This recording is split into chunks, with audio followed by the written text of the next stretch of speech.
What's up, you team of bad savages? My name is Tom, and today I'm gonna react to Fat Electricians, how the communists turned East Germany into prison state. Let's go! And don't forget to like, subscribe, click the bell for notifications. Very important, guys. Let's go. People are probably going to get mad and call this video propaganda, but in my defense, it's not my fault. The only thing you have to do to make anti-communist propaganda is to open a history book and start reading it out loud. Today we're talking about the Berlin Wall. It is one of the greatest examples of capitalism versus communism, East versus West, Hungary versus Fed that the world has ever seen. All right, a couple of weeks ago we talked about the biggest logistical flex of all time, that being the Berlin airlift. When the USSR Also, guys, I have a video about that reaction, so check it out below the video. Tried to blockade off West Berlin to force them to become communist and to join the USSR, and America and the UK teamed up to deliver them supplies using only cargo planes, landing a cargo plane into West Berlin every 2 minutes, all day, every day for 15 months straight, feeding and supplying an entire city with 4.6 billion pounds of supplies. If you want to Listen, this was one of the best things I have, best plans realized in that I have ever heard. Guys, check it out, check out the video. It was incredible how they did it. Watch that full video, I'll have that linked right here. If not, that's fine. Here's the bare minimum background info that you need. Right after World War II, Germany was basically split into two pieces. You had the Western powers, America, the UK, and France controlling the western half of Germany, and you had the USSR controlling the eastern half. And here's where that gets weird. They did the same exact thing with the city of Berlin, where the West controlled the western half and the USSR controlled the eastern half, except Berlin was 100 miles into the USSR territory. And this is why the USSR blockaded off West Berlin and tried to force them to join, because they didn't want a little speck of capitalism in their communist utopia. But the West isn't about to back down from a challenge, so America and the UK team up, Wonder Twin powers activate, they launch the Berlin airlift, they feed an entire city using nothing but cargo planes, and after 15 months, the USSR is finally forced to end the blockade because they can't afford to try to stop them anymore. So 1949, the roads and railways to West Berlin open back up and everything goes back to working exactly how it was supposed to, and this is where the story really begins. From 1949 to 1951, we had what was known as a green border between East and West Germany. Basically, there was a border there. They're two separate countries. However, it was very, very easy to go from one country to the other and back. It was no big deal at all, which was really important because you have to remember, they just drew an arbitrary line right through the middle of Germany and were like, hey, these are two separate countries now. It was really complicated for a lot of people. You had people... Also, I heard that they basically split a house into two parts if the house was on the border. So one part of house was on the east side, one part of west side. Man, that's mad. That had family members that now live in a different country. You had people whose home was in one country and job was in the other. You had farmers and property owners that now owned property in a country that they didn't live in. It was very, very complicated. And while the border is essentially open, a ton of people from East Germany are taking advantage of it and migrating to West Germany because it's way, way better to live in West Germany, where the evil capitalist pigs from America and the UK have been funneling in billions of dollars worth of food, money, and resources, helping to build West Germany back up as a country, as opposed to the USSR over in East Germany, who has done the exact opposite because they said, hey, we want our war reparations and we want them right now. The USSR takes over $10 billion worth of hard assets and natural resources out of the East German economy and ships it back home. That is a third of the working capital of the entire country. Quite literally just took a third of their economy and got rid of it. And if that wasn't bad enough, they also liquidated almost every factory in East Germany. They took all of the machinery, all the parts, all the material that they had and shipped it back home to the USSR. Not only have they stripped East Germany of all of their product, they've stripped them of their ability to produce. They can't even work themselves out of this difficult situation. Because of this, understandably so, people start leaving East Germany in droves. Now, by 1952, the USSR identifies this problem, understanding, oh shit, obviously our policies aren't very... After 7 years. Popular. We should probably do something about that. The only question is, what are we going to do about it? Do we A, come up with new policies that incentivize people to stay, making them want to be there and making them want to be a productive member of this society? No, absolutely not. We're going to go with option B, old reliable, good old-fashioned human rights violations. Okay, so here's the plan. We're going to shut down the border between East and West Germany. We're going to build a wall or a fence. And I know what you're thinking, walls don't work. Well, if the wall doesn't work, you know what is going to work? The landmines that we put on the other side of it. And if that doesn't work, we're going to get guard dogs. And if the guard dogs don't work, we're going to put up a bunch of guard towers and we're going to have over 20,000 men with guns watching the border 24/7 all the time. And they have the authority to shoot anyone trying to escape. if you wanna feel the vibes of this old school communism, take a look of North Korea, man. Because North Korea has still this day the same policy. They are starving people. They are not allowing people to have freedom. They taking away all of their freedom. Food, snitching is everywhere. Basically, everybody snitches on everybody. Zero education, because dumb people is easier to control. So if you want to check it out North Korea, man. On site. Now, obviously, there's one glaring hole in this plan. What if somebody is able to get past the wall, navigate through a minefield, evade the dogs, and they get seen by the guard? But because the guard is an East German, and he probably doesn't want to be in East Germany either, what if the guard just doesn't shoot him and lets him go over to West Germany? Well, that's where the giant sand pit comes in. We're going to line the entire border between East and West Germany with a 30-foot wide pad of sand. And that way we'll be able to see any footprints when somebody runs out of East Germany into the West. And then we're going to know that somebody escaped, and we're going to hold the guard on duty for that sector responsible, and then he's going to get in trouble.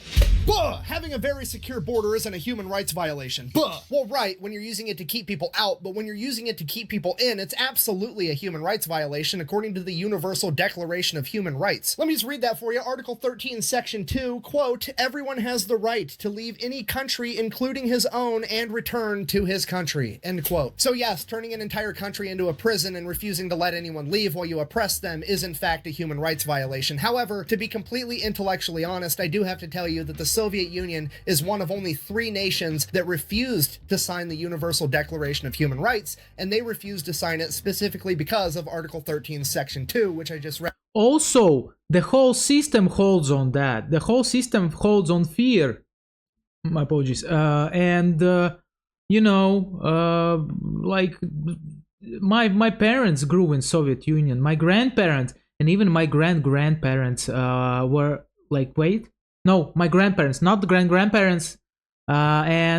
Basically, the whole system was about controlling the thinking of the mind of the human, right? To not allow him to think, to give him the one way that the party wants them to think, right? It's all about the party, it's all about the people, right? It's people republic, but it was a lie, right? It's all about the control, it's all about keeping people in fear.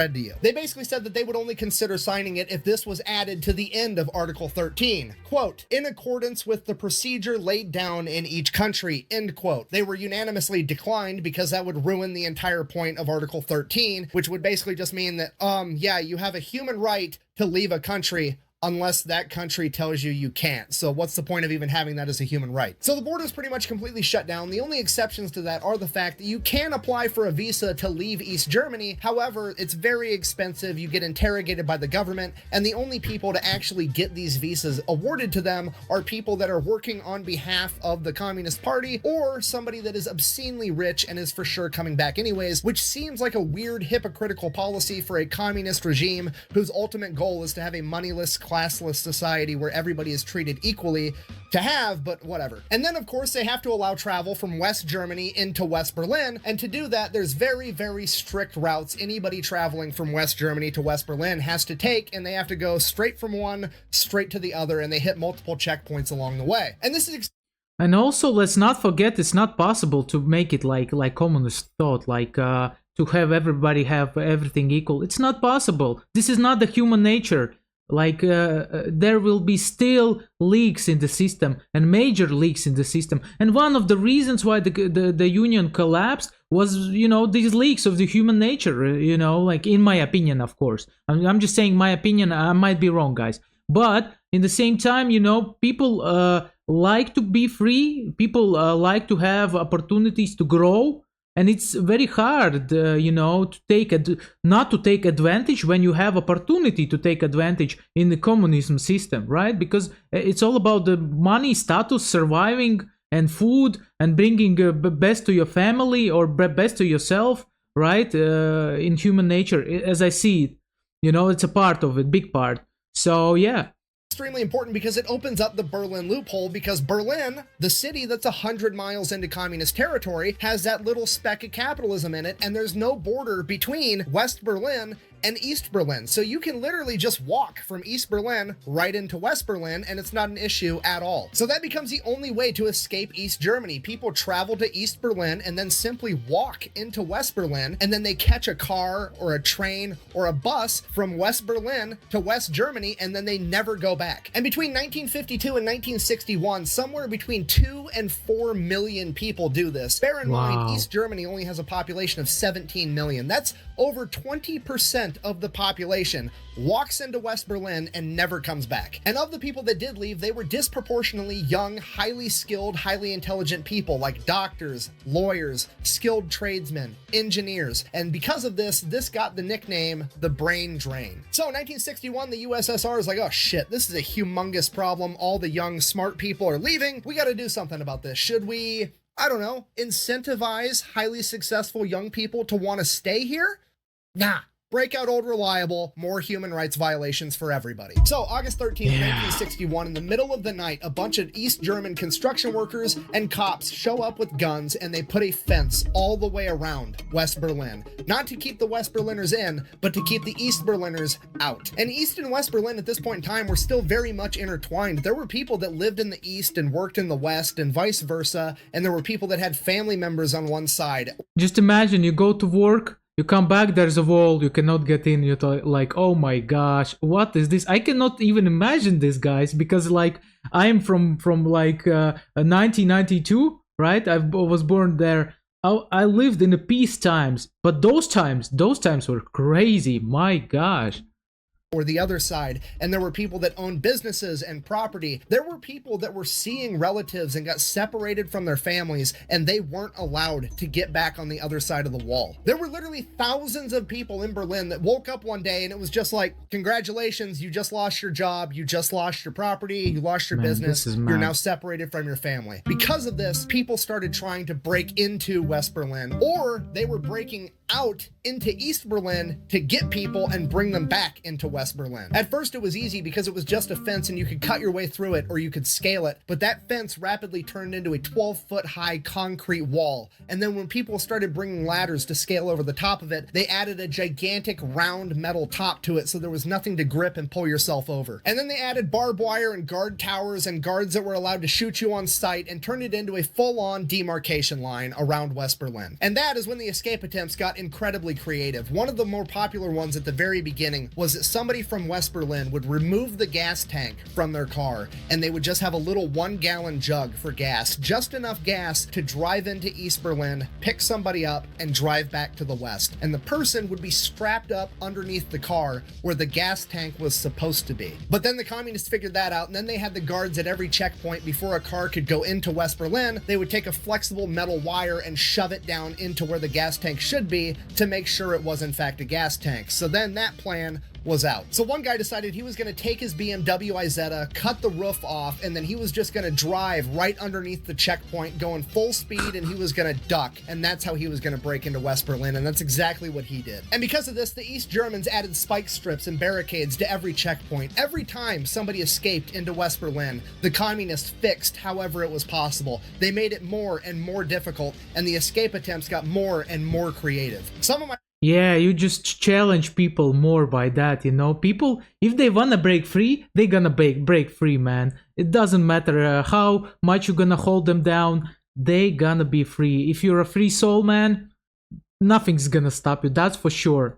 My personal favorites include shooting a steel cable over the wall from a high building and then ziplining to the other side, having somebody from West Berlin get a cow costume and tow a cattle trailer into East Berlin, and then have 2 of his friends dress up in the cow costume and stand in the cattle trailer as they made it through the checkpoint, stealing a tank and trying to drive it through the wall. And when you got away from the Berlin Wall itself and you actually went to the East and West German border, the escape attempts got even crazier. One group of brothers took a farmer's crop duster, painted it like a Soviet MiG plane, flew it from West Germany into East Germany, picked up their other brother, and flew him back. And my absolute personal favorite escape from communism was when 2 fathers got together and for a year and a half gathered fabric and propane and supplies so that they could build a fucking hot air balloon to escape to West Germany. Okay, I'm gonna say that again, but a little bit slower. 8 people, 2 families, 2 fathers, 2 mothers, and 4 children escaped communism using a hot air balloon. Do you understand the gravity of what I've just told you? Because as a husband and a dad, it speaks volumes to me that 2 men in my situation got together, looked around, and said these living conditions are so horrific that the best bet for me and you and our wives and our kids is to secretly gather up a bunch of cotton fabric, aka flammable shit, sew it into a balloon, attach it to a wicker basket, more flammable shit, and then propel it with a fucking flamethrower as we try to get away as fast as the wind will take us while the guards are shooting at us. Okay, look, all I'm saying is I've never seen anybody that determined to escape capitalism. That's all I'm saying. I mean, he's absolutely right, and you know, it shows also how bad it was there, how the human rights, especially in the new occupied territories, was not like there was no human rights, I guess. But that's not real communism. Of course it's not, because it's never real communism whenever something goes bad. But whenever something goes bad under capitalism, it's 100% capitalism's fault, and we should get rid of it and do communism instead. Granted, communism every other time we've tried it's ended in genocide and murder and human rights violations, but hey, I'm feeling it this time, guys. We're this close to just 1, maybe 2 more genocides, and we're gonna have that communist utopia. We should keep trying. I can't. I need a beer. Jesus. Sorry, I got carried away. I apologize. Anyways, the wall around Berlin gets more and more impenetrable, and eventually the only way to actually escape into West Berlin is to dig a tunnel and crawl your way out, which a ton of people did. Now, obviously, this is a PR nightmare. The communists have to explain to everybody why on earth they blocked off West Berlin and they're not letting anybody through. And because of that, they decide to give the Berlin Wall their name, the Anti-Fascist Rampart.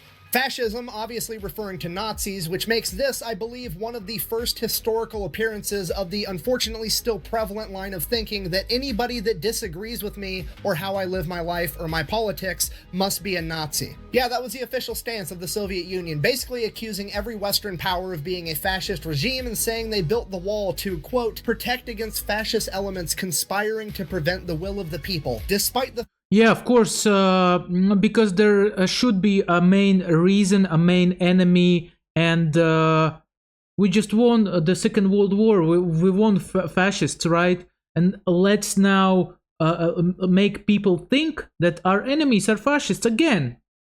Because we control them. We can tell them whatever we want and they're gonna believe us, right? So why not? I mean, this is the levers of control of KGB and the communists, man. And you can still see it in nowadays Russia.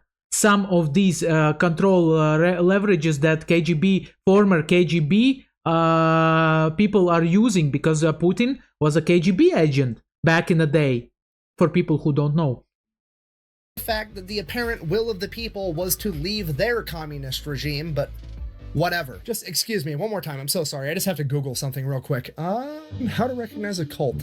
Absolute authoritarianism without accountability. Exactly. Check. Zero tolerance for criticism or questions, like getting arrested for political jokes. So I'm going to go with check. Lack of meaningful financial disclosure regarding the budget. Check. Unreasonable fears about the outside world that often involve evil conspiracies and persecutions.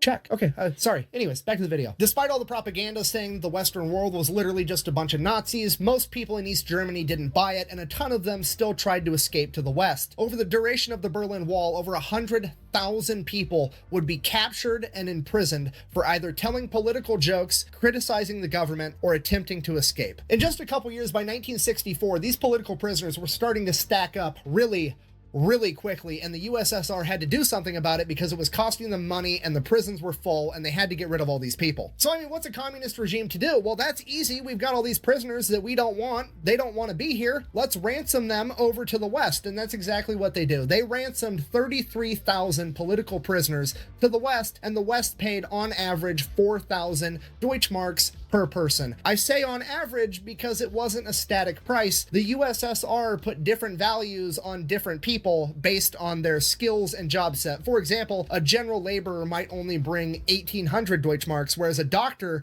could bring 15,000. Now, granted, I'm probably reading way too far into this, but I do find it a tiny bit hypocritical that the communist government, the same government that supposedly is striving to create a moneyless, classless society where everybody is equal, is also taking political prisoners, assigning different values on their life based on their ability to produce an economic output, almost like they're putting them into separate classes, implying that some people are worth more than others, and then they're turning around and trying to sell them to another government for money, which is allegedly something else. It's all about the control. It's all about the control. There's no way around it. Without the fear and control, the system doesn't work at all. Else they don't want, which is, you know, weird. It's almost like it's all a bunch of talking points and bullshit so they can have a bunch of control. Exactly. I can do this all day. How long? What is it going to take to convince you that communism is bullshit? Tell me. I'll do it.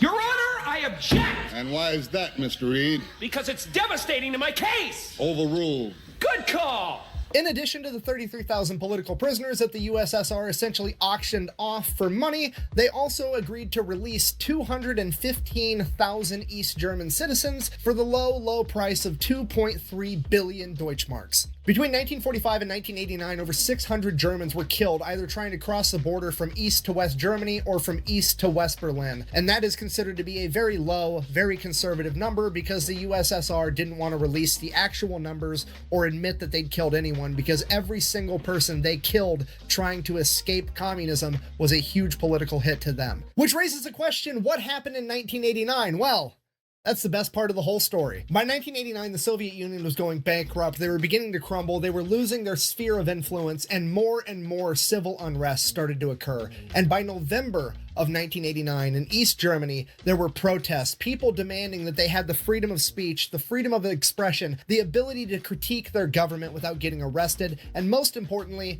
the freedom of travel. The communist government knew that they had to give the people an inch before the people turned around and took a mile, and the 1 inch they were willing to give them was they were going to get rid of the travel ban and finally start granting people visas. They weren't going to charge them money, they weren't going to have some special circumstance to do it, and most importantly, they were actually going to approve people and they were going to do it quickly. These new travel regulations were drafted on November 8th. They were going to be announced to the public on November 9th on live TV, and on November 10th they would go into effect and people could show up to the passport office, apply, and ideally get accepted and have the freedom to travel west. And that's kind of what happened. November 8th, the new regulations get drafted. That's fine. November 9th, they hand the new regulations to a government spokesperson by the name of Gunter Schabowski, and he's going to read them on a government press conference on live TV.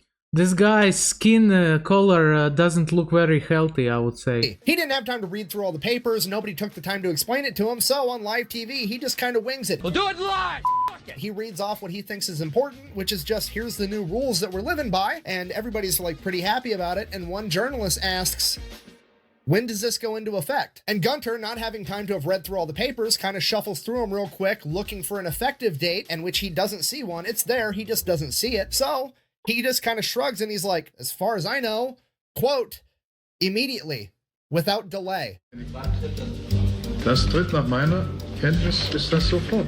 And with that going out on live TV, East Germans got up and started going to the wall. Now, this announcement was at the ass end of a boring government press conference, so not a lot of people saw it, but then the news outlets started picking it up and they started airing it, both in East and West Germany, and then even more people started showing up on both sides of the wall. And within just a few hours, tens of thousands of people had shown up to Checkpoint Charlie, one of the main checkpoints for the Berlin Wall, to go from East to West, and they demanded to be let go because they had just been told by their government on live TV that they had the freedom of travel, and the guards had no idea what was going on, and they were outnumbered tens of thousands to 1. And eventually the guards were forced to simply let people through, and then word spread that they actually let them through, and all of Berlin, both East and West, came out and had basically the biggest block party the world has ever seen, as a city that had been divided in half for 28 years was finally reunited. And then they celebrated this reunification by tearing down the wall that had separated them for so long. In conclusion, Germany after World War II is the closest thing to a controlled experiment that you can have pitting capitalism against communism to see which one would triumph in real life. They took one country with one people, divided it down the middle, and gave each a set of rules to live by. And while capitalism is far from perfect and it has a ton of things that we can improve upon, I think the results of this experiment speak for themselves. No doubt about that. No No doubt about that. Merch, thefatelectrician.com.